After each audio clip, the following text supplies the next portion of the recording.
The Crythian War Master Zathor had seen 1,000 battlefields across 50 star systems.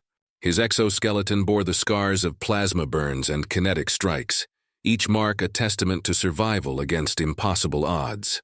He was the most feared mercenary in the Galactic Coalition, a creature whose very name made entire fleets reconsider their strategies. And yet, as he stood in the dim corridors of the human research station orbiting Saturn's moon Titan, something felt profoundly wrong. "They're just humans," his second-in-command hissed through their translator. Soft, weak, their bones break like dried reeds. Zathor's 4 eyes narrowed. He had made that mistake before, decades ago, when humanity first stumbled into the galactic community. He had learned better. But his crew, young, arrogant, hired from a dozen different species, they had not lived through the Io incident. They had not seen what humans could become when pushed. The contract was simple. Retrieve the quantum drive prototype from the research station. Eliminate any witnesses. The syndicate paying them didn't care about the ethics. Neither did most of Zathor's crew. Lewis checked the pressure seals on his EVA suit for the 3rd time, his hands steady despite the alarms blaring throughout the station. At 26, he was the youngest engineer on the facility, but right now, that didn't matter. What mattered was the 19 other people huddled in the emergency shelter, and the fact that armed hostiles had just breached Deck 7. "Orla, what's our status?" He spoke into his comm, moving swiftly through the maintenance shaft. 6 hostiles confirmed, possibly more. Orla's voice crackled back. She was in the security hub, the only place with a comprehensive view of the station's internal sensors. "Lewis, they're not raiders. These are professionals. Crythian armor signatures, Volasian weapons tech. This is a Merc outfit." Lewis felt his jaw tighten. Mercenaries meant someone had paid for this hit. Someone wanted the quantum drive badly enough to kill for it. "Can you seal the shelter completely?" "Already done. They'll need plasma cutters to get through, which buys us maybe 40 minutes. There was a pause. "Lewis, the drive is in Lab 3. If they get it, they won't." Orla had served 3 years in the European Space Defense Force before taking this research position. She knew combat.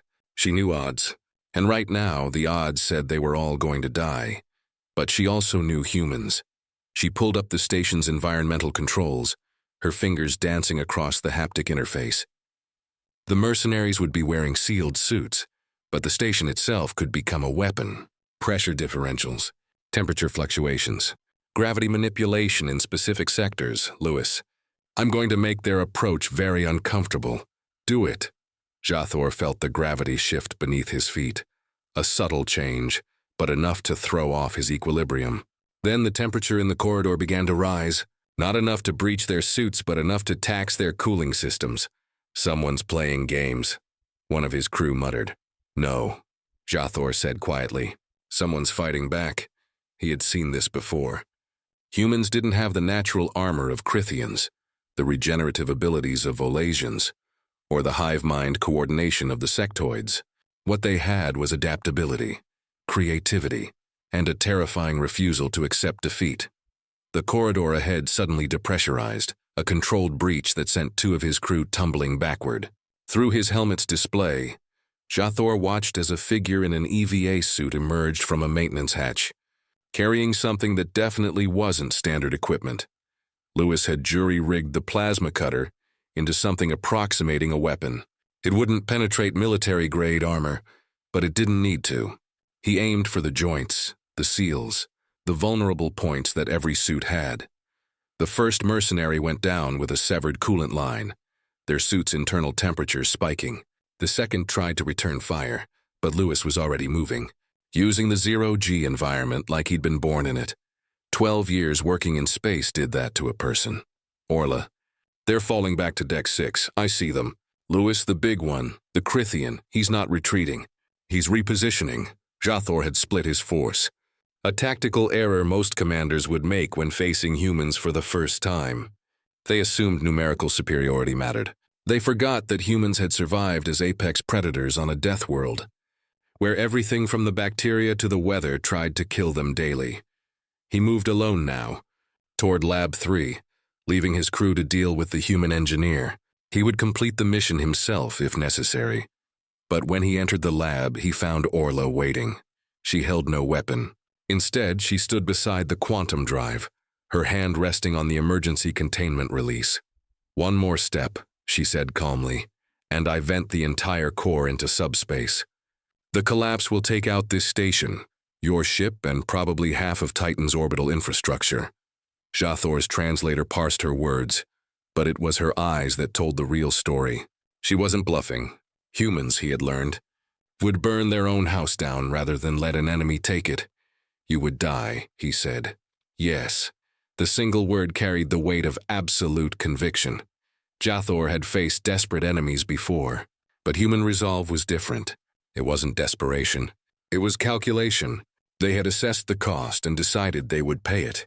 He raised one clawed hand, signaling his crew through the comm. "Withdraw. Mission aborted. Commander?" came the confused response. "I said withdraw now." As his crew retreated, Jathor looked at the human woman one last time. "You would have done it.